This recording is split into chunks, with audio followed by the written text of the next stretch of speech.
We've traveled to the Netherlands to explore different methods of protecting coastal areas from the climate crisis. The Dutch have become leaders in using natural ecosystems to prevent flooding.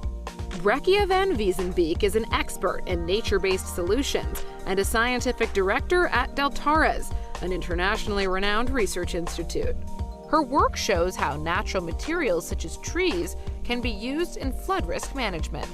What we find is natural systems can largely help in reducing the impact of waves, but it depends on several variables. For example, during storm conditions is forests that are several hundred meters wide and more dense and have different zones of vegetation so that the waves are actually attenuated in the best manner.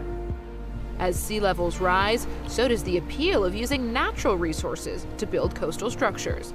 We see the global interest in these nature-based solutions growing. I think also because we start to realize that with rising sea level, we cannot build levees and seawalls along all coastlines of the world. It's impossible due to resources, all the resources it would require to build it, manpower, financial resources, but it would also mean a huge impact on our coastal ecosystems, and we need those ecosystems actually to protect us against sea level rise. And this type of research isn't just kept to the lab. Off the coast of The Hague is another example of nature's ability to protect from flooding. Looking around, you wouldn't think this is a tech solution to rising sea levels, but this beach is actually a large-scale research project in natural solutions. Dubbed the Sand Motor, or the Sand Engine, this pilot project was launched in 2011 as an alternative to the ongoing seafront upkeep. The aim was to create a longer-term buffer against sea level rise, mitigating the impacts of storm surges and coastal flooding, as well as offering a space for leisure activities and nature development. The project was a collaboration of government, private industry, and academic researchers. It was constructed by depositing a large amount of sand in a single operation, and then allowing the waves, wind, and tide to move it into protective barriers along the coast. Over a decade on, it seems to have worked.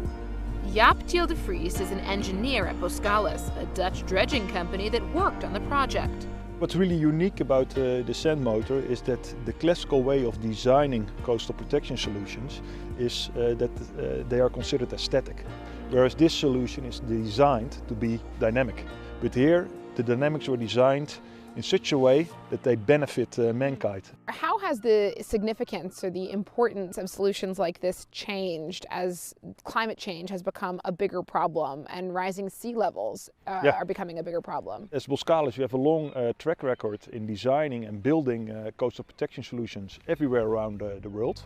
Our experience goes back for more than a century and is really helpful to design and to build innovative solutions that are required to protect humanity against the consequences of climate change. And I think the sand motor is a great example of this, because what we did here is that we really scaled the volume of nourishment that is required to cope with the consequences of sea level rise, but we implemented that sand volume in a way that it also creates added value for society and with less impact for the environment.